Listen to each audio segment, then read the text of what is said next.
किसी भी देश का जो राष्ट्रीय चिन्ह होता है, जो प्रतीक होता है, वो उसकी संस्कृति का प्रतीक है, उसकी सभ्यता का, उसकी स्वतंत्र अस्तित्व का प्रतीक है। और इसीलिए हम आपको अशोक स्तंभ से जुड़ी हुई कुछ जानकारियां भी देते हैं, जो कि आपको जानना जरूरी हो जाता है।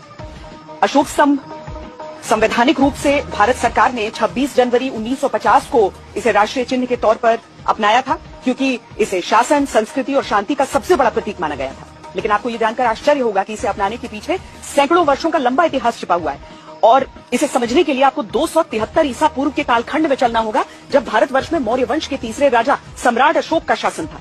ये वो दौर था जब सम्राट अशोक को एक क्रूर शासक माना जाता था, लेकिन कलिंग युद्ध में हुए नरसंहार को देखकर सम्राट अशोक को बहुत आघात लगा और वो राजपाट त्याग कर बौद्ध धर्म की शरण में चले गए।